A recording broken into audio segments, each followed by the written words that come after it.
اکہار ٹولے کی شاندار تصنیف دی پار آف ناؤ کی گزشتہ ایپیسوڈ میں ہم نے جانا کہ لمحے موجود کی گہرائی میں اترا ہوا انسان عملی زندگی کے گول حاصل کرنے کی اپنی صلاحیت کو نہ صرف یہ کہ کھوتا نہیں بلکہ وہ زیادہ بہتر پوزیشن میں آ جاتا ہے ان اہداف کو حاصل کرنے کے حوالے سے۔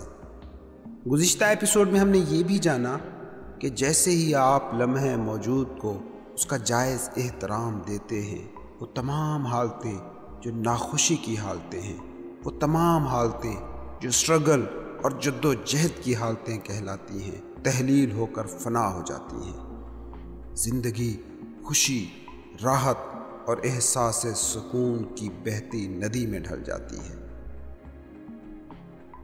آئیے آج سنتے ہیں پاور آف ناؤ کی اگلی ایپیسوڈ، مگر اس سے قبل ایک اہم بات، اگر آپ نے ابھی تک ہمیں سبسکرائب نہیں کیا تو ضرور سبسکرائب کر لیں، بیل آئیکن بھی پریس کریں تاکہ جو ہی اس کتاب کی اگلی قسط اپلوڈ ہو تو نوٹیفیکیشن کے ذریعے فوری طور پر آپ کو اطلاع پہنچ سکے۔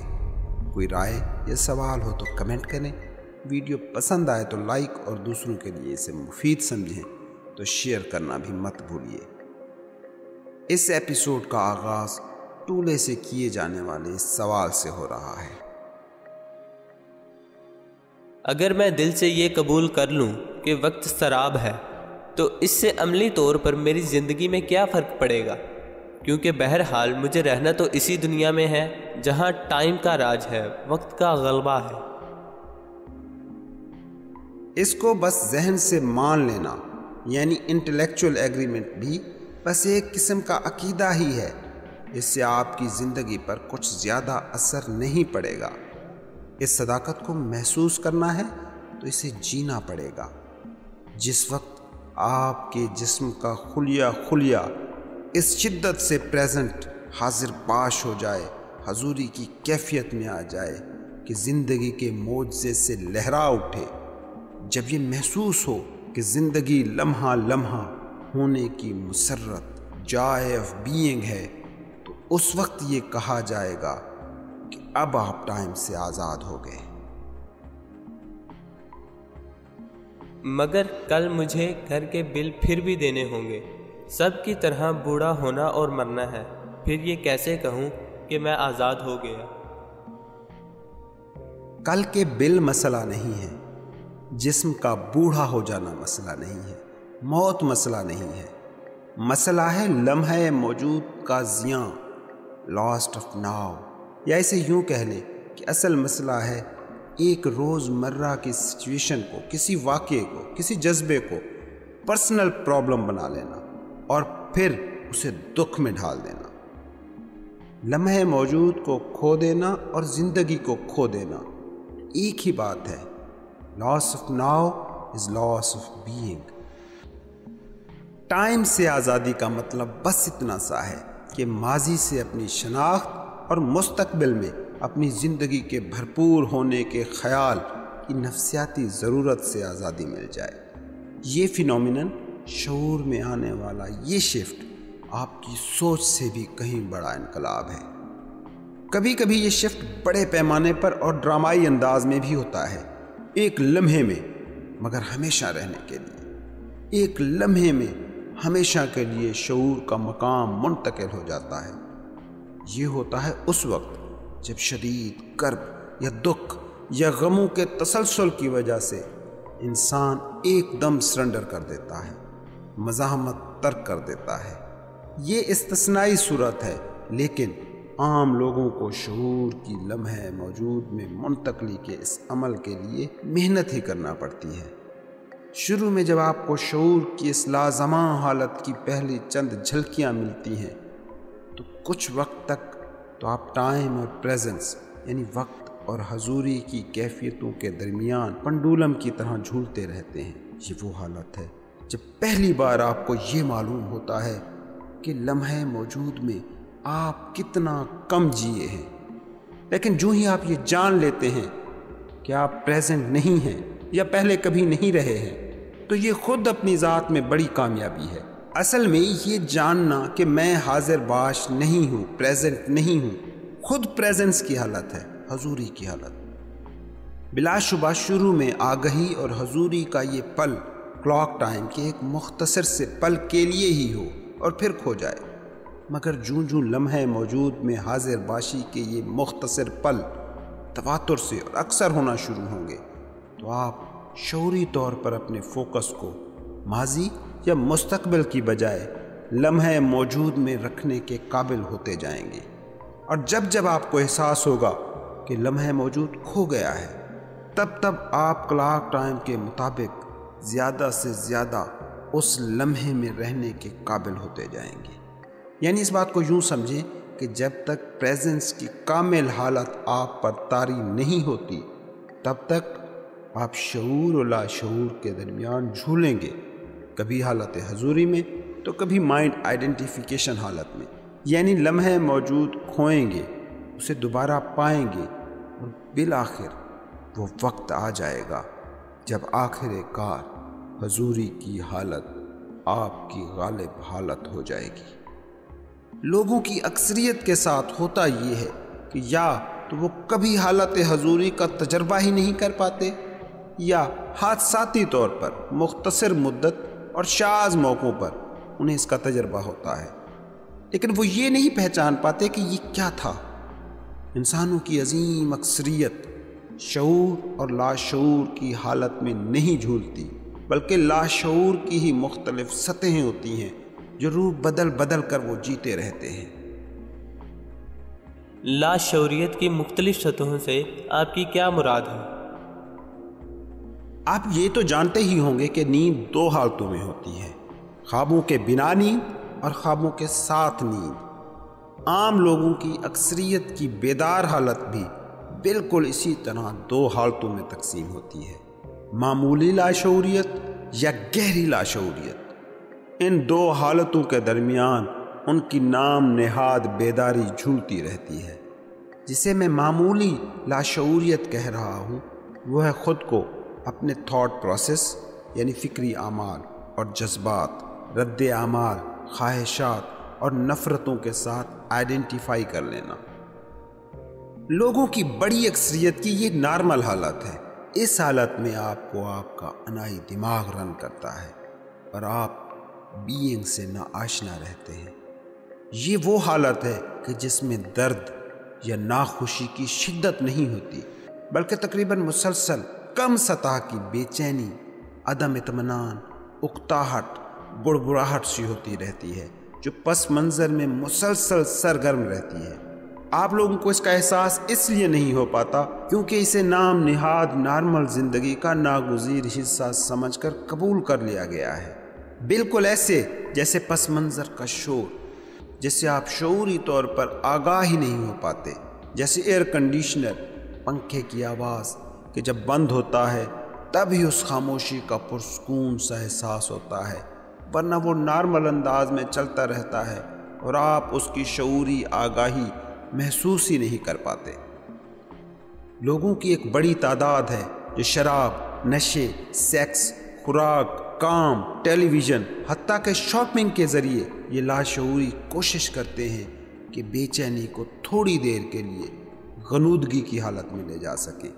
شراب، نشہ، سیکس، کھانا، شاپنگ جیسی سرگرمیاں معتدل انداز میں ہوں تو یہ خوشی اور راحت کا احساس دیتی ہیں، مگر جوں جوں سکون اور راحت کی حالت کے لیے یہ چیزیں ناگزیر بن جاتی ہیں تو یہ لت کا روپ دھار لیتی ہیں، ایک جبری اور عادتی چیز جس سے آپ سکون اور راحت لینے کی کوشش کرتے ہیں۔ مگر یہ بات ذہن میں رکھیں کہ اس سے بس وقتی لذت اور انتہائی عارضی سا سکون محسوس ہوتا ہے۔ آپ کی غالب حالت وہی رہتی ہے جس میں ایک مسلسل بے چینی ہوتی ہے۔ دھیرے دھیرے معمولی لاشعوریت کی یہی بے چینی گہری لاشعوریت میں ڈھل جاتی ہے، وہ حالت جس میں اب ہلکی پھلکی بے چینی نہیں بلکہ درد و الم شامل ہو جاتا ہے۔ یہ زیادہ شدید حالت ہوتی ہے، اس میں آلام، غم اور ناخوشی کہیں زیادہ ہوتی ہے۔ جب زندگی میں ہو رہا سب غلط لگنے لگے، جب انا کو لگے وہ مٹ رہی ہے، جب کوئی بڑا چیلنج، خطرہ، نقصان چاہے حقیقی یا خیالی آپ کی لائف سچویشن میں آتا ہے، یا قریبی رشتوں میں دراڑیں پڑ جائیں۔ یہ وہ حالت ہے کہ جب معمولی لاشعوریت گہری لاشعوریت ڈیپ انکانشسنس میں ڈھل جاتی ہے۔ معمولی اور گہری لاشعوریت اپنی فطرت میں ایک ہی چیز ہیں، بس دونوں کی شدت مختلف ہوتی ہے۔ معمولی لاشعوریت میں عادتی مزاحمت ہیبیچول ریزسٹنس یعنی جو ہے ازنس، اس کے خلاف مزاحمت سے بے چینی اور اضطراب پیدا ہوتا ہے، مگر اس بے چینی اور اضطراب کو لوگوں نے نارمل سمجھ لیا ہے، کیونکہ ہر شخصی کم تر سطح کی اس بے چینی کو جھیل رہا ہے۔ اور اصول یہ ہے کہ جس بیماری میں سارے مبتلا ہو جائیں وہ بیماری بیماری ہی نہیں لگتی، مگر یہ بات سمجھنے کی شدید ضرورت ہے کہ معمولی لاشعوریت کی یہی بے چینی اور اضطراب ہی وہ حالت ہے جو بعد میں گہری لاشعوریت کے درد، کرب اور آلام کو تخلیق کرتا ہے۔ معمولی لاشعوریت جب شدید حالت کی طرف جاتی ہے تو اسی کا نام گہری لاشعوریت یا ڈیپ انکانشسنس ہے۔ یہ حالت اس وقت پیدا ہوتی ہے جب انا کو کسی قسم کے چیلنج یا خطرے کا احساس ہوتا ہے۔ جب گہری لاشعوریت کی یہ حالت پیدا ہوتی ہے تو اس وقت انسان میں غصہ، شدید خوف، متشدد ہو جانا، ڈپریشن وغیرہ جیسی منفیتیں جنم لیتی ہیں۔ گہری لاشعوریت وہ حالت ہے کہ جس میں سویا ہوا پین باڈی، دکھ بدن بیدار ہو جاتا ہے اور آپ اسی دکھ بدن کے ساتھ ہی خود کو آئیڈینٹیفائی کر لیتے ہیں۔ جسمانی تشدد یعنی کسی کو مارنے لگ جانا، یہ وہ حرکت ہے جو گہری لاشعوریت کی عدم موجودگی میں ہو ہی نہیں سکتی۔ یہ گہری لاشعوریت وہاں بھی آسانی سے پیدا ہو جاتی ہے جہاں لوگوں کی بھیڑ، مجمع یا پوری کی پوری قومیں منفی اجتماعی انرجی فیلڈ تخلیق کر لیتی ہیں۔ اگر آپ یہ جاننا چاہتے ہیں کہ آپ کے شعور کی سطح کیا ہے تو اس کا بہترین پیمانہ ایک ہی ہے کہ جب آپ کی زندگی میں چیلنج آتے ہیں، مشکل صورتحال آتی ہے، مسائل آتے ہیں، تو آپ ان سے کیسے ڈیل کرتے ہیں، ان سے کیسے نبردآزما ہوتے ہیں۔ اگر کوئی لاشعوری سطح پر جینے والا انسان ہو اور اس کی زندگی میں یہ چیلنجز آئیں تو لاشعوریت کی اس کی حالت مزید گہری ہو جاتی ہے، جبکہ پہلے سے شعور کی سطح پر موجود آدمی کا شعور اور زیادہ بلند تر سطح شعور کی طرف منتقل ہو جاتا ہے۔ چیلنجز بڑی دلچسپ چیز ہیں، انہیں استعمال کر کے آپ اور بھی زیادہ روحانی بیداری کی منزل کے پاس ہو سکتے ہیں، اور انہی کو ہی استعمال کرتے ہوئے آپ اپنی غیر بیدار نومی کیفیت کو اور بھی زیادہ گہرا کر سکتے ہیں۔ چیلنجز بیدار اور باشعور زندگی کی طرف جانے والا راستہ بھی ہے، اور ان میں یہ صلاحیت بھی یقیناً موجود ہے کہ یہ لاشعوریت کے معمولی خواب کو ہولناک گہری لاشعوریت کے ڈراؤنے سپنے میں ڈھال دیں۔ اگر آپ کی حالت یہ ہے کہ انتہائی نارمل حالات میں بھی حاضر باش نہیں رہ پاتے، جیسے کمرے میں تنہا بیٹھے ہوئے، کسی جنگل میں واک کرتے ہوئے، کسی کی بات سنتے ہوئے، تو آپ کچھ غلط ہونے، کسی ڈینجر میں، کسی مشکل صورتحال میں بھی شعور کی حالت میں رہنے کے قابل نہیں ہوں گے۔ آپ ہر صورتحال میں لاشعوری ری ایکشن دیں گے، ایسا ری ایکشن جو آپ کے بس میں نہیں بلکہ خود بخود ہو جاتا ہے۔ یاد رکھیں، ایسا ہر ری ایکشن کسی نہ کسی قسم کے خوف کی ہی کوئی شکل ہوگا جو آپ کو گہری لاشعوریت کی طرف لے جائے گا۔ چیلنجز آپ کا ٹیسٹ ہیں، آپ ان سے کیسے نبردآزما ہوتے ہیں، یہی واحد معیار ہے جو آپ کو اور دوسرے لوگوں کو بتا سکتا ہے کہ آپ کے شعور کی حالت کیا ہے اور آپ شعور کے کس درجے سے جڑے ہیں۔ شعور کی سطح کا تعین اس بات سے نہیں ہوتا کہ آپ کتنی دیر آنکھیں بند کر کے بیٹھ سکتے ہیں یا چشم تخیل سے کیا کیا نظارے دیکھ سکتے ہیں۔ اس لیے بہت ضروری ہے کہ اپنی زندگی میں اس وقت زیادہ شعور کو جگہ دیں جب لمحاتی سچویشنز ہوں، جب ہر چیز ہموار انداز میں چل رہی ہو، زندگی میں زیادہ مسائل نہ ہوں، کوئی چیلنجز نہ ہوں۔ اس طریقے سے آپ کی حاضر باشی کی طاقت اور صلاحیت مستحکم اور توانا ہوتی جائے گی۔ اگر آپ معمول کی عام زندگی میں شعوری حالت میں جینے کی عادت بنا لیتے ہیں، لمحہ موجود سے اپنا تعلق جوڑ لیتے ہیں تو اس سے آپ کے اندر اور آپ کے ارد گرد پورے ماحول میں ایک ہائی وائبریشنل فریکوینسی فیلڈ تخلیق ہو جائے گا، اور اس فیلڈ میں کوئی منفیت، کوئی لاشعوریت، کوئی جھگڑا، کوئی تشدد، کوئی غصہ، کوئی حسد داخل نہیں ہو سکے گا۔ ٹھیک اسی طرح جیسے روشنی موجود ہو تو کسی بھی قسم کی تاریکی کو چھپنے کے لیے کوئی کونا نہیں ملتا۔ ایک بار جب آپ نے سیکھ لیا کہ سوچوں کو کیسے دیکھنا ہے، جذبات کی نگرانی کیسے کرنی ہے، یہ دونوں چیزیں لمحہ موجود میں موجودگی کا بنیادی جزو ہیں، تو آپ کو شاید اپنی زندگی میں پہلی بار اس سکوت اور سکون کو جاننے کا موقع ملے گا جو معمولی لاشعوریت کی حالت میں پس منظر میں ہمیشہ موجود ہوتا ہے۔ ایسا سکون اور ایسا سکوت جس میں موجود مسرت کے احساس کے بارے میں آپ سوچ بھی نہیں سکتے، ایک ایسی مسرت جس سے کبھی زندگی میں آپ کا واسطہ نہیں پڑا ہوتا۔ یہ بات یاد رکھیں کہ اس عالم میں بھی ذہن خاموش نہیں بیٹھے گا۔ سوچیں اپنی بقا کی جنگ لڑتی رہیں گی۔ سوچوں کی سطح پر آپ خاصی مزاحمت بھی پائیں گے۔ یہ مزاحمت کے جو ججمنٹس عدم اطمینان یا دماغی پروجیکشن کی صورت میں ہوگی، اور جس کا مقصد فقط یہی ہوگا کہ وہ آپ کو لمحہ موجود سے دور لے جائے۔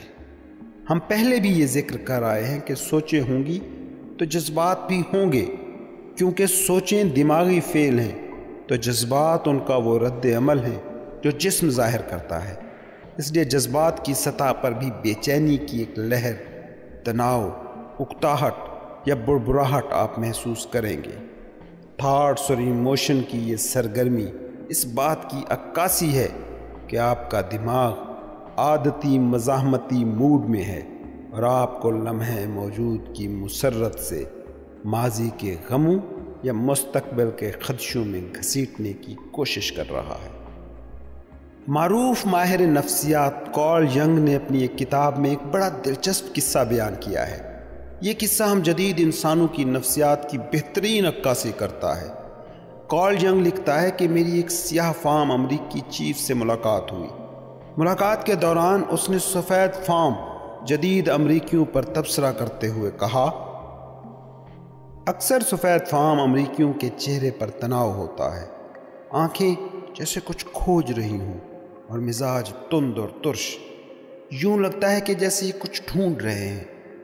آخر یہ کیا ڈھونڈ رہے ہیں؟ یہ گورے ہر وقت کچھ چاہتے ہیں، یہ ہمیشہ بے چین اور بے سکون ہوتے ہیں۔ ہم نہیں جانتے کہ یہ کیا ڈھونڈتے رہتے ہیں۔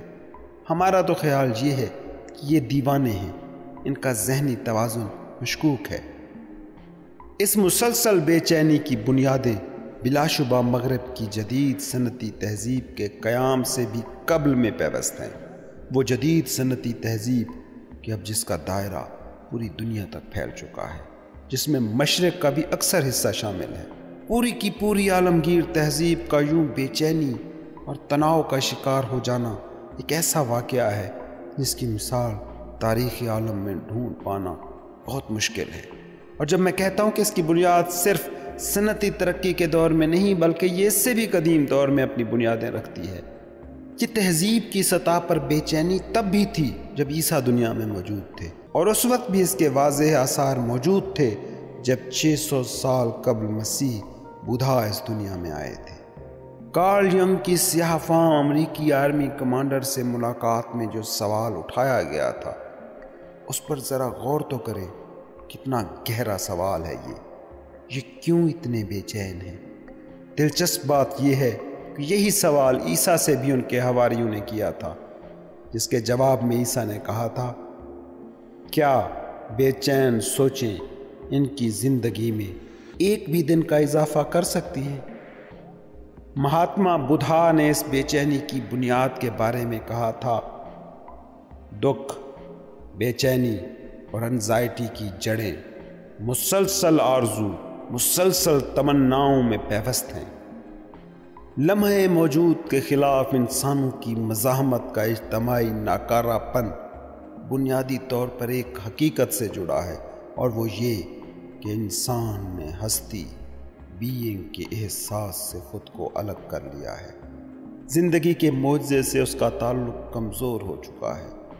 بینگ سے وہ قطع تعلقی جس نے ہماری غیر انسانی اس جدید صنعتی تہذیب کی بنیادیں کھڑی کی ہیں۔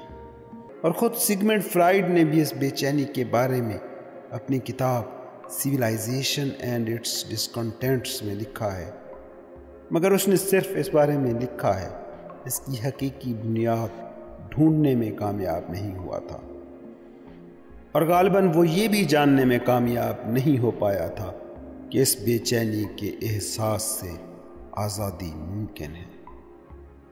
مسلسل بے چینی، تناؤ سے لبریز اس اجتماعی ناکارگی نے جس نہایت ہی ناخوش اور بے انتہا متشدد جدید تہذیب کو تخلیق کیا ہے، وہ اب نہ صرف خود انسان کے لیے شدید خطرہ بن چکی ہے، بلکہ وہ زمین بھی اب اس تہذیب کے نشانے پر ہے جس پر زندگی کی یہ خوبصورت کہانی رچائی گئی تھی۔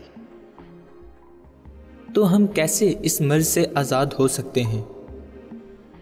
لاشعور کی سطح پر جی جا رہی اس زندگی کو شعور کی سطح پر جینا شروع کر کے جو طے شدہ آراء آپ نے بنا رکھی ہیں، جو ہے اس کے خلاف جو مزاحمت کا رویہ آپ نے اختیار کیا ہوا ہے، لمحہ موجود سے فرار کہ جو جدید انسان کا وتیرہ بن چکا ہے، اس کا بغور مشاہدہ کریں، کیونکہ اسی سے یہ مسلسل بے چینی، عدم اطمینان اور ٹینشن پیدا ہو رہی ہے۔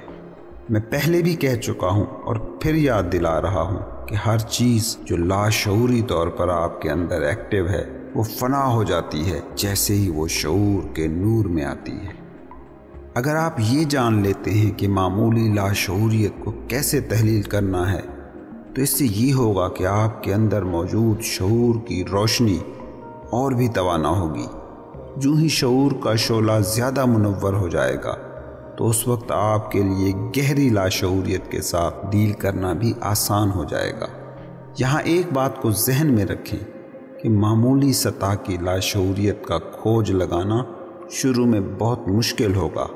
کیونکہ اسے عمومی طور پر سماج میں نارمل تصور کر لیا گیا ہے۔ مشاہدہ نفس کے ذریعے اپنی دماغی اور جذباتی حالت کی نگرانی کو اپنی عادت بنائیں۔ کیا اس لمحے میں پرسکون ہوں؟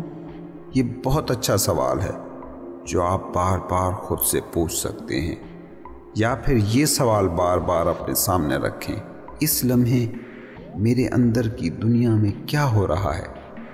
جو اندر کی دنیا میں ہو رہا ہے اس میں کم سے کم اتنی دلچسپی ضرور دکھائیں کہ جو باہر کی دنیا میں ہو رہے واقعات کے حوالے سے دکھاتے ہیں۔ اگر آپ نے اندر کی دنیا کو درست کر لیا تو باہری دنیا کی ہر چیز اپنے مقام پر آنا شروع ہو جائے گی۔ بنیادی سچائی یا حقیقت اندر کی دنیا میں، جبکہ ثانوی حقیقت باہری دنیا میں ہے۔ ایک اور بات کہ خود سے جب یہ سوال کریں تو ان کے جوابات فوراً نہ ڈھونڈیں، اپنی توجہ کو اندر کی دنیا کی طرف لے جائیں، اپنے اندر کی دنیا کی طرف۔ کس قسم کے خیالات اور سوچیں ہیں جو آپ کا دماغ پیدا کر رہا ہے؟ آپ کیا فیل کر رہے ہیں؟ اپنے بدن کو توجہ دیں۔ کیا جسم میں کسی قسم کی ٹینشن، کوئی تناؤ ہے؟ اگر محسوس ہو کہ جسم میں معمولی سی صحیح مگر بے چینی ہے، جبکہ پس منظر ساکت ہے، تو خود کے سامنے یہ سوال رکھیں کہ موجودہ لمحے سے فرار، مزاحمت اور بچنے کے کون سے طریقے آپ میں ایکٹیو ہیں جو زندگی کو اوائڈ کر رہے ہیں۔ کئی ایسے طریقے ہیں کہ جن سے لوگ انکانشیسلی، لاشعوری طور پر لمحے موجود کو ریزسٹ کرتے ہیں، اس کے خلاف مزاحمت کرتے ہیں۔ میں آپ کو چند مشقیں بتاتا ہوں۔ ان مشقوں کی مدد سے آپ کی مشاہدہ نفس کی طاقت میں اضافہ ہوگا اور باطنی حالت کی نگرانی کی صلاحیت تیز ہو جائے گی۔ جو بھی کچھ آپ کر رہے ہیں، کیا اس کو کرتے ہوئے کسی قسم کے پچھتاوے کا احساس آپ میں ہے؟ چاہے جاب یا کچھ بھی جو کرنے کا آپ نے وعدہ کر لیا ہے، مگر جسے کرتے ہوئے آپ کے اندر کوئی چیز ہے جو پچھتا رہی ہے، جو پچھتاوے کا احساس تخلیق کر رہی ہے؟ کیا آپ کسی ایسے شخص کے لیے دل میں کسی قسم کا غصہ لے کر جی رہے ہیں جو آپ کے بہت قریب ہے؟ کیا آپ یہ جانتے ہیں کہ اگر ایسی کوئی صورتحال ہے تو اس سے جسم جو انرجی خارج کرتا ہے وہ آپ کے لیے کتنی نقصان دہ اور خطرناک ہے؟ یہ حالت اتنی خطرناک ہے کہ یہ آپ کو ہی نہیں، آپ کے ارد گرد موجود لوگوں کو ہی نہیں، پوری فضا اور سارے ماحول کو بھی آلودہ کر رہی ہے۔ اپنے اندر جھانکیں اور غور سے مشاہدہ کریں، کیا آپ کے بدن کے انرجی فیلڈ میں غصے اور پچھتاوے کی کوئی ہلکی سی بھی تہ موجود ہے؟ اگر ہے تو دونوں پہلوؤں یعنی دماغی اور جذباتی حوالوں سے اس کا مشاہدہ کریں۔ پہلے دماغ کو دیکھیں کہ آپ کا دماغ اس سچویشن کے ارد گرد کون سی سوچیں بن رہا ہے، کون سے تھاٹس کریٹ کر رہا ہے۔ اس کے بعد ایموشنز پر دھیان لگائیں، ایموشنز کہ جو ان سوچوں کا جسم پر ہونے والا ری ایکشن ہے۔ ان جذبات کو فیل کریں، کیا یہ خوشگواری کا احساس تخلیق کر رہے ہیں یا ناگواری کا؟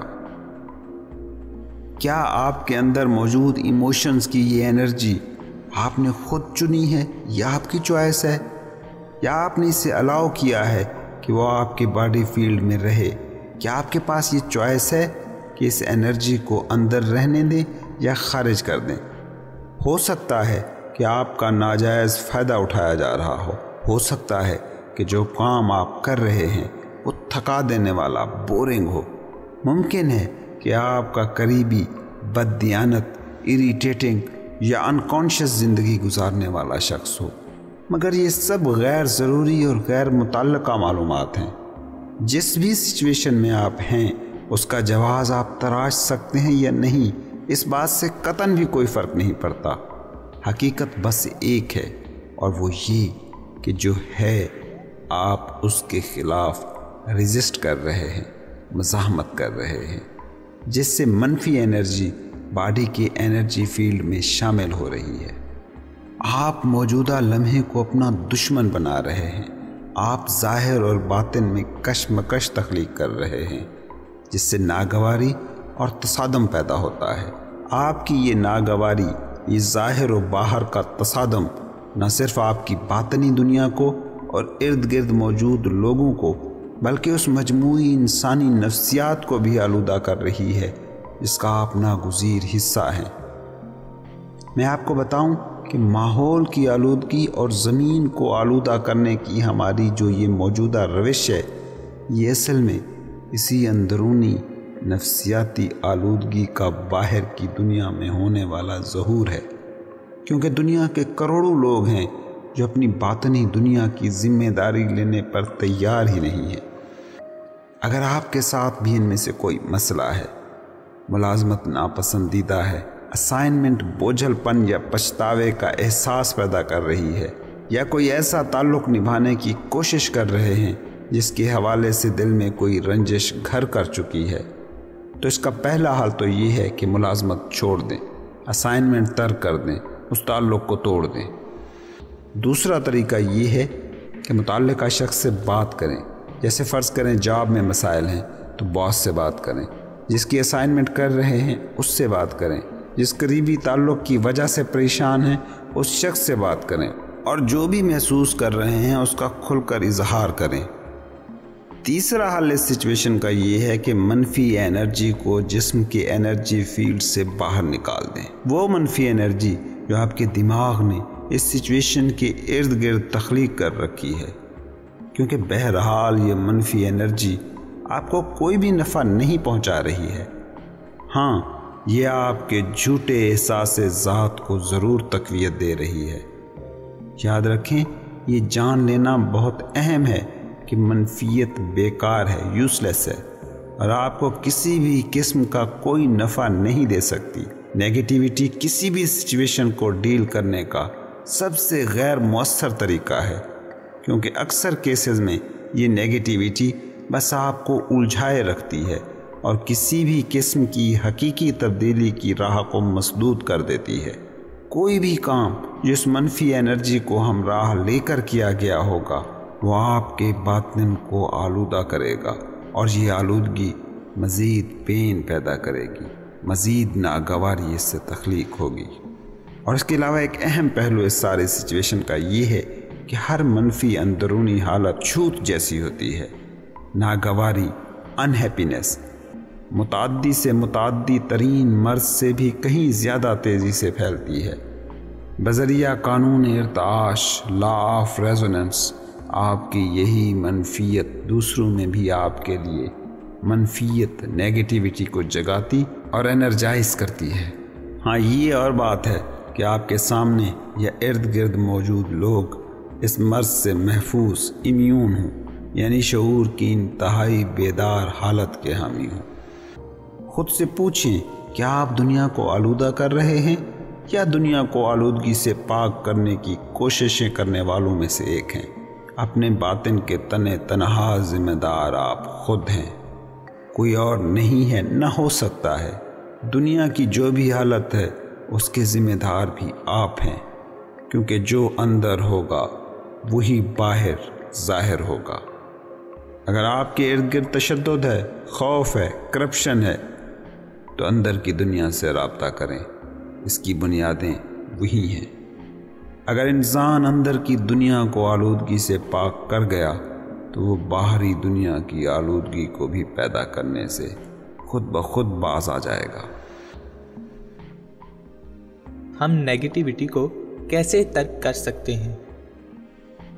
اسے ترک کر کے ہاتھ میں جلتا کوئلہ اٹھا لیں تو اسے کیسے پھینکتے ہیں؟ طاقت سے زیادہ اور اضافی سامان سر پر اٹھا لیں تو اسے کیسے پھینکتے ہیں؟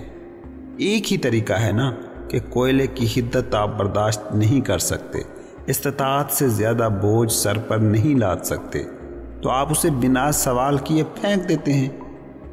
گہری لاشعوریت جیسے دکھ بدن یا دوسرے گہرے دکھ جیسے کسی پیارے کی موت کا دکھ کا سامنا کرنے کا طریقہ ایکسیپٹنس ہے، قبولیت۔ شعوری حالت میں ہوں، لمحہ موجود میں زندہ ہوں تو ایکسیپٹنس آسان ہوتی ہے۔ حاضر باشی کے نور اور مسلسل توجہ کی رہبری میں صورتحال کو قبول کر کے اس منفی کو مثبت میں بدلا جا سکتا ہے۔ دوسری طرف جہاں تک بات ہے معمولی لاشعوریت کی، تو جو ہی آپ جان جائیں گے کہ یہ چیز آپ کو نہیں چاہیے، اس کی ضرورت آپ کو نہیں، تو اسے فوراً ترک کر دیں۔ ایک بار جب آپ کو معلوم ہو جائے کہ آپ کے پاس چوائس ہے اور آپ محض مشروط، کنڈیشنڈ، غیر ارادی افعال کا مجموعہ نہیں ہیں، جو ہی آپ کو یہ صلاحیت حاصل ہوئی تو اس کا مطلب ہے کہ آپ پاور آف ناؤ تک رسائی پا چکے ہیں۔ اور میں آپ کو بتا دوں کہ اگر آپ کے پاس یہ طاقت نہیں ہے تو آپ کے پاس کوئی چوائس نہیں ہے۔ آپ دریا کی لہروں میں بہہ رہے وہ تنکے ہیں جسے لہریں جہاں چاہیں وہاں لے جائیں۔ ہاں، لمحہ موجود کی طاقت آپ کے پاس ہے تو ہر چوائس بھی آپ کے پاس ہے۔ آپ کچھ جذبات کو منفی، کچھ کو مثبت کہہ رہے ہیں۔ کیا یہ خیر اور شر کی مینٹل پولیرٹی نہیں ہے جس کے خلاف آپ پہلے دلائل دے چکے ہیں؟ نہیں، سنویت یا پولیرٹی اس پہلی سٹیج پر تخلیق ہوئی تھی جب آپ کے دماغ نے لمحہ موجود کو جج کرتے ہوئے اس لمحے کو برا یا شر قرار دیا تھا، کیونکہ اسی ججمنٹ نے منفی جذبے کو تخلیق کیا تھا۔ لیکن اگر آپ کچھ جذبات کو منفی کہہ رہے تو کیا دراصل آپ یہ نہیں کہہ رہے کہ انہیں نہیں ہونا چاہیے؟ میری فہم یہ کہتی ہے جو بھی احساس ابھرے اسے ابھرنے کا موقع دینا چاہیے، نہ کہ اسے اچھا یا برا کہہ کر جج کرنا چاہیے، یا یہ کہیں کہ ان جذبات کو نہیں ہونا چاہیے۔ اگر پچھتا رہے ہیں تو ٹھیک ہے، غصہ ہے، چڑے ہوئے ہیں، تند مزاج ہیں یا جو بھی ہیں تو سب ٹھیک ہے۔ بصورت دیگر تو ہم جذبات دبائیں گے، کشمکش کا شکار ہوں گے یا ان کا انکار کر رہے ہوں گے۔ ہر چیز جیسی ہے وہ ٹھیک ہے۔ بالکل، ایک بار جب مائنڈ پیٹرن، کوئی جذبہ یا رد عمل سامنے آ گیا اسے قبول کریں۔ آپ شعور کی اس سطح پر نہ تھے کہ اس معاملے میں حق انتخاب رکھتے، یہ ججمنٹ نہیں ہے، یہ حقیقت ہے، دس از فیکٹ۔ لیکن اگر آپ کے پاس چوائس ہے یا یہ احساس ہے کہ آپ کے پاس چوائس ہے، تو اس صورت میں آپ کیا چنیں گے؟ دکھ یا مسرت، آسانی یا مشکل، سکون یا کشمکش؟ کیا آپ کسی ایسی سوچ یا احساس کو چنیں گے جو آپ کو آپ کی حقیقی حالت، خوشی و شادمانی کی حالت سے کاٹ دے، جو آپ کو آپ کی اندر کی دنیا کی حقیقی مسرت سے لا تعلق کر دے؟ ایسی سوچ یا احساس کو میں نیگیٹو کا نام دیتا ہوں، جس کے لیے عام اور سادہ زبان میں لفظ بیڈ، برا یا شر استعمال کیا جاتا ہے۔ میں یہ اس سینس میں نہیں کہہ رہا کہ آپ کو یہ نہیں کرنا چاہیے تھا، بلکہ سادہ سی واقعاتی بدی، فیکچول بیڈ، بالکل ویسے ہی جیسے معدے میں تکلیف کا احساس ہونا۔ مجھے آپ بتائیں کہ آخر یہ کیسے ہو گیا کہ انسانوں نے صرف 20ویں صدی میں 10 کروڑ اپنے جیسے انسانوں کو مار ڈالا؟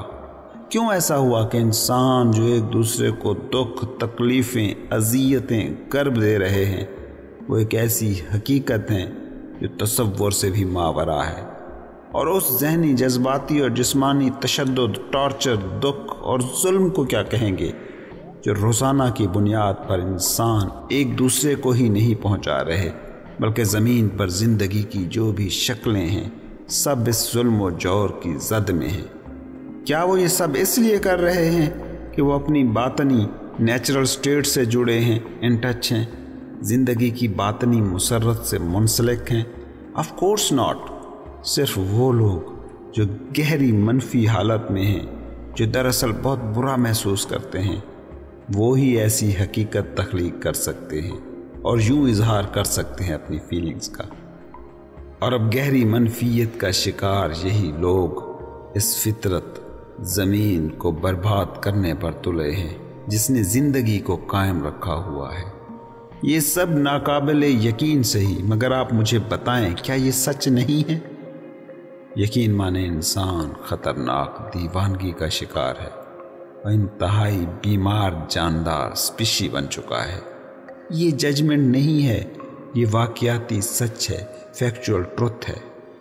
اور یہ بھی واقعاتی سچ ہے کہ اس پاگل پن کی تہہ میں ہوش و خرد مندی سے لبریز زندگی بخش ندی بھی بہہ رہی ہے، دکھوں کی دوا اور نجات کی راہ موجود ہے، ابھی اور یہیں۔ چلیں اب واپس آتے ہیں اس خاص نقطے پر جو آپ نے اپنے سوال میں اٹھایا۔ یہ بات بالکل سچ ہے کہ جب آپ پچھتاوے، بدمزاجی، غصے وغیرہ کو قبول کر لیتے ہیں تو آپ اس قابل ہو جاتے ہیں کہ اب اندھا دھند ان بد عادتوں پر عمل کرنے پر مجبور نہیں رہتے، اور بہت کم امکان بچتا ہے کہ آپ دوسروں پر یہ بد عادتیں تھوپیں گے۔ لیکن مجھے شک ہے کہ آپ جو کہہ رہے ہیں وہ خود کو دھوکہ دینے کے سوا کچھ اور نہیں۔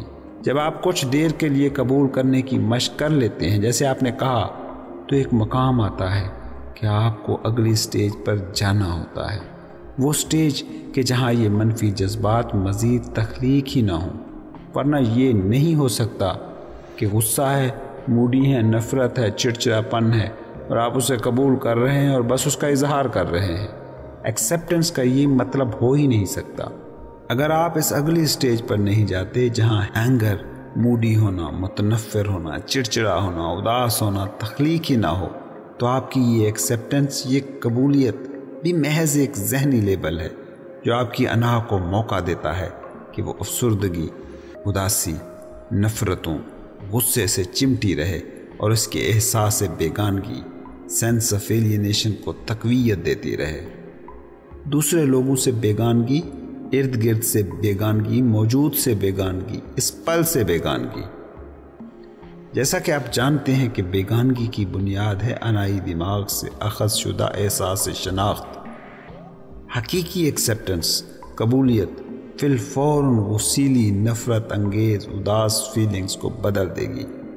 اب اگر آپ کی بات کو لیں اور اگر آپ گہری سطح پر حقیقت میں جانتے ہیں کہ سب اوکے ہے، ٹھیک ہے، جیسا کہ آپ نے کہا، اور جو یقیناً سچ بھی ہے، تو پہلی بات تو یہ کہ آپ میں کوئی منفی احساس، نیگیٹو فیلنگ ہونے کا کوئی سوال بھی رہ جاتا ہے؟ کسی قسم کی ججمنٹ، مزاحمت کا امکان ہو سکتا ہے؟ حقیقت یہ ہے کہ جو ہے اس کی ایکسیپٹنس اور آپ کا یہ کہنا کہ سب ٹھیک ہے، اوکے ہے، یہ بھی ایک ذہنی آئیڈیا ہے جو آپ کے دماغ میں موجود ہے، مگر گہری سطح پر آپ کو اس پر یقین ہرگز نہیں ہے۔ یعنی ریزسٹنس اور لمحہ موجود سے فرار کے پرانے پیٹرن اب بھی آپ میں موجود ہیں اور اپنی جگہ قائم ہیں، انہی کی وجہ سے آپ بیڈ فیل کرتے ہیں۔ تو اس میں بھی کیا خرابی ہے؟ کیا آپ اپنے انکانشیس رہنے کے حق کا دفاع کر رہے ہیں، دکھی رہنے کا حق مانگ رہے ہیں؟ اگر یہ بات ہے تو ڈونٹ وری، کوئی شخص یہ حق آپ سے نہیں چھین رہا، لیکن مجھے یہ بتائیں کہ اگر آپ کو پتہ ہے کہ یہ غذا ٹھیک نہیں ہے، یہ آپ کو بیمار کر سکتی ہے، کیا آپ یہ غذا کھاتے رہیں گے اور ساتھ ساتھ یہ بھی اعلان کرتے رہیں گے کہ بیماری از اوکے؟ کیا معمولی لاشعوریت کی کچھ اور مثالیں آپ دے سکتے ہیں؟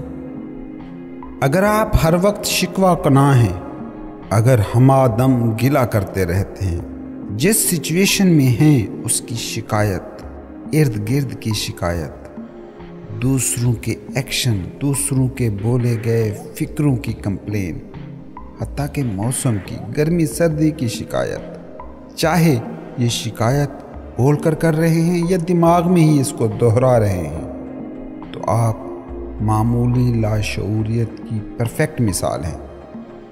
کمپلیننگ کا مطلب یہ ہے کہ آپ جو ہے اسے قبول نہیں کر رہے، ازنس کے خلاف ریزسٹ کر رہے ہیں۔ شکوہ کناں ہونے کا یہ احساس انکانشیس ہے اور یہ ہمیشہ منفی چارج کا حامل ہوتا ہے۔ شکایت کرنے کا مطلب بس اتنا ہے کہ آپ خود کو مظلوم، وکٹم کے طور پر پیش کر رہے ہیں۔ اگر آپ اس شکایت کا اظہار کر دیتے ہیں تو آپ طاقت میں ہیں اور کانشیس شعور ایکٹیو ہے۔ اس لیے کوئی بھی سچویشن جس پر گلہ ہے، شکایت ہے، کمپلین ہے، اگر وہ آپ کے ایکشن سے بدل سکتی ہے تو عملی قدم اٹھائیں، ایکشن لیں اور صورتحال بدل دیں۔ اگر ضرورت ہو اور ممکن ہو تو بول دیں۔ اگر یہ دو کام نہیں کر سکتے تو سچویشن کو اس کے حال پر چھوڑ دیں یا اسے مکمل طور پر قبول کر لیں۔ ان ایکشنز کے علاوہ آپ جو بھی کچھ کریں گے وہ سیدھی سادی دیوانگی ہے، پاگل پن ہے۔ معمولی لاشعوریت کے حوالے سے ایک بات اپنے ذہن میں بٹھا لیں کہ یہ ہمیشہ لمحہ موجود کے انکار سے جڑی ہوتی ہے، کنیکٹڈ ہوتی ہے۔ لمحہ موجود یعنی کہ یہی، یعنی کہ جو ہے۔ کیا آپ ہیئر اینڈ ناؤ کے خلاف ریزسٹ کر رہے ہیں؟ کچھ لوگوں کی یہ عادت ہے کہ وہ کبھی یہاں نہیں ہوتے، کہیں اور ہوتے ہیں۔ ان کا یہاں کبھی ان کے لیے کافی نہیں ہوتا۔ سیلف آبزرویشن کریں اور دیکھیں کہ کیا آپ کے ساتھ بھی یہ مسئلہ تو نہیں۔ جہاں کہیں تم ہو کلی طور پر وہی رہو۔ اگر لمحے موجود اور سامنے موجود صورتحال ناقابل برداشت ہے، دکھ تخلیق کر رہی ہے، تو آپ کے پاس 3 آپشن ہیں۔ خود کو سچویشن سے الگ کر لیں۔ دوسری، سچویشن کو تبدیل کر سکتے ہیں تو اسے تبدیل کر دیں۔ تیسری، کلی طور پر اس سچویشن کو قبول کر لیں۔ اگر زندگی کی لگام کو اپنے ہاتھ میں رکھنا چاہتے ہیں تو ان میں سے کوئی ایک چیز، کوئی ایک آپشن ہی آپ کو چننا ہوگا۔ اور یہ بتا دوں کہ یہ انتخاب آپ کو لمحے موجود میں ہی کرنا ہے، ناؤ۔ اب اگر ان میں سے کوئی بھی آپشن آپ نے چنا تو اس کا جو بھی نتیجہ نکلے اس کو قبول کریں۔ کوئی بہانہ نہیں، کوئی ایکسکیوز نہیں، کوئی نیگیٹیوٹی نہیں، کوئی نفسیاتی آلودگی نہیں۔ یہ آپ کی اولین ذمہ داری ہے کہ ہمیشہ اپنی باطنی دنیا، اپنے اندر کی دنیا کو آلودگی سے پاک رکھیں۔ اگر آپ کوئی قدم اٹھاتے ہیں، یعنی صورتحال کو اس کے حال پر چھوڑنے کا فیصلہ کرتے ہیں یا اسے بدلنے کے لیے ایکشن لیتے ہیں تو سب سے پہلے نیگیٹیوٹی، منفیت کو ترک کر دیں۔ یاد رکھیں وہ ایکشن جو بصیرت، شعور کے نور سے پھوٹے وہ کہیں مؤثر ہوتا ہے بنسبت اس ایکشن کے جو منفیت سے ابھرتا ہے۔ ایکشن عموماً نان ایکشن سے بہت بہتر ہوتا ہے، خاص طور پر اس وقت کہ جب آپ طویل عرصے سے کسی ناخوشگوار صورتحال میں پھنسے ہوئے ہوں۔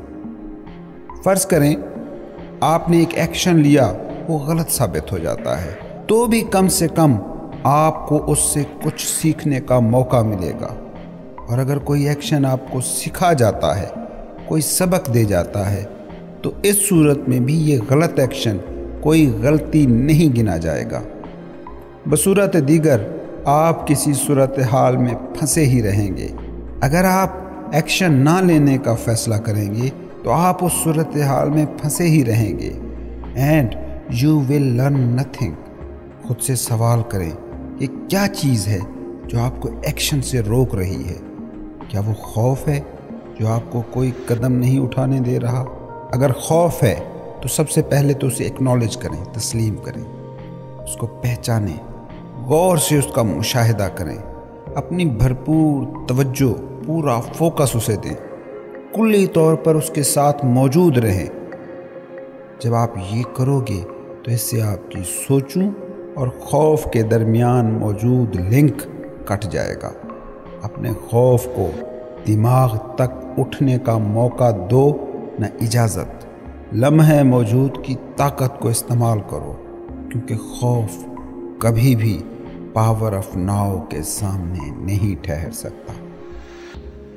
لیکن بالفرض اگر صورتحال ایسی ہے کہ اس وقت اور یہیں، یعنی ہیئر اینڈ ناؤ، اس سچویشن کو بدلنے کے لیے آپ کچھ نہیں کر سکتے اور خود کو اس سچویشن سے الگ بھی نہیں کر سکتے، تو ہر قسم کی اندرونی مزاحمت کو ترک کر دو، ایزنس کو قبول کرو۔ جو بھی صورتحال ہے اس کو مکمل طور پر قبول لو۔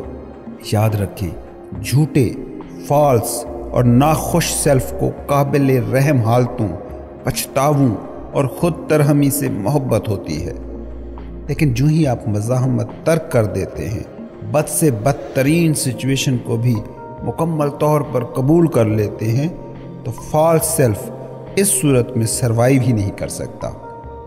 اسی کو سرنڈر کہتے ہیں، ترک مزاحمت۔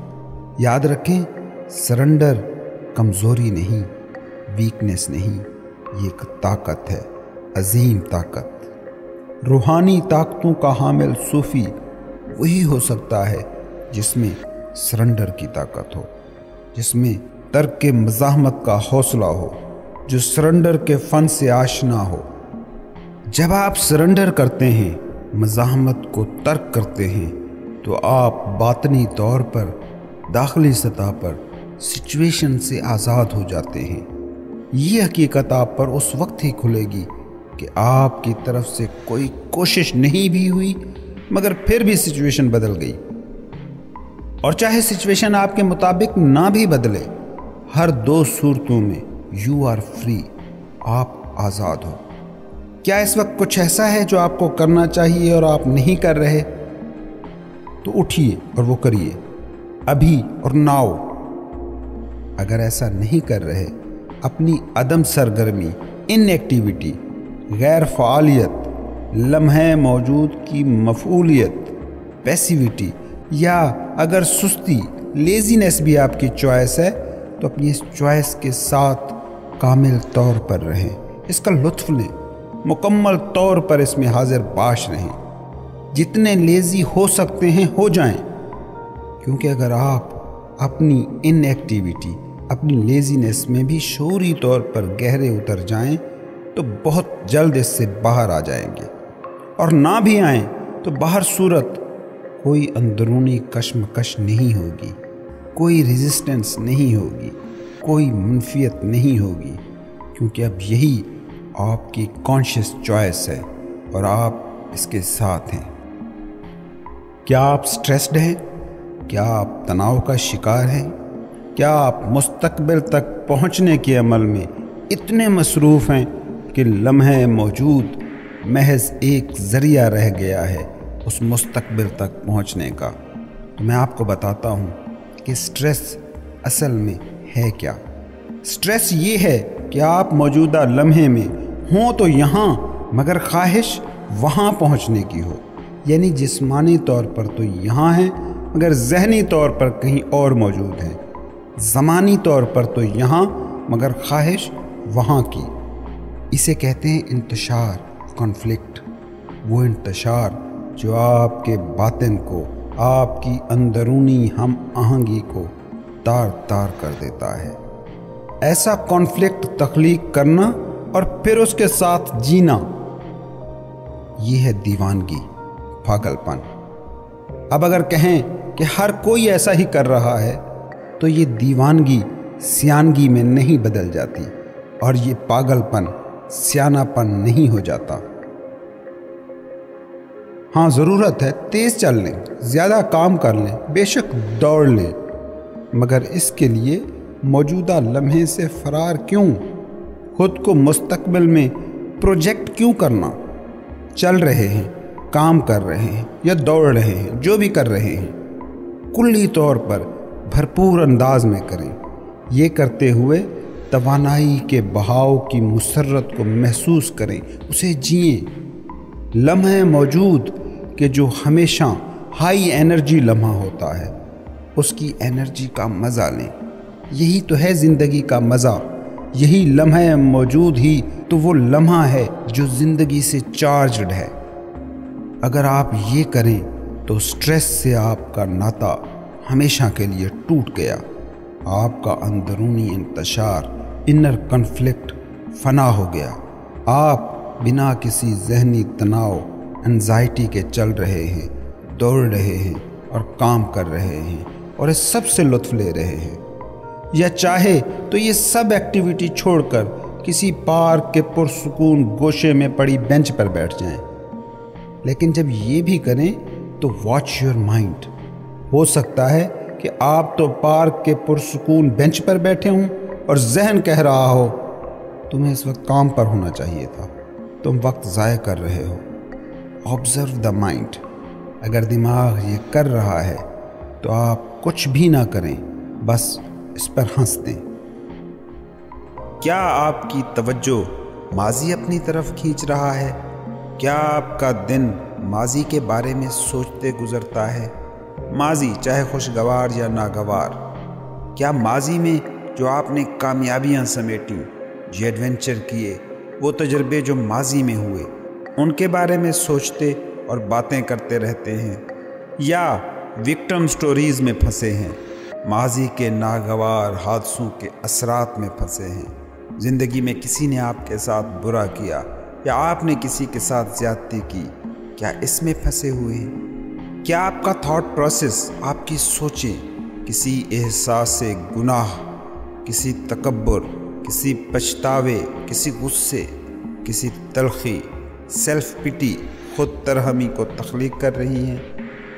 تو آپ نہ صرف یہ کہ برخود غلط احساس ذات، فالس سینس آف سیلف کو تقویت دے رہے ہیں، بلکہ اپنی نفسیات میں ماضی کے ذخیرے کو جمع کر کے جسم کے ایجنگ پروسیس یعنی عمر گزرنے کے عمل کو بھی تیز کر رہے ہیں۔ اس بات کی تصدیق چاہتے ہیں تو اپنے ارد گرد موجود ان لوگوں کو بغور دیکھیں جن میں ماضی سے چمٹے رہنے کا رجحان زیادہ ہوتا ہے۔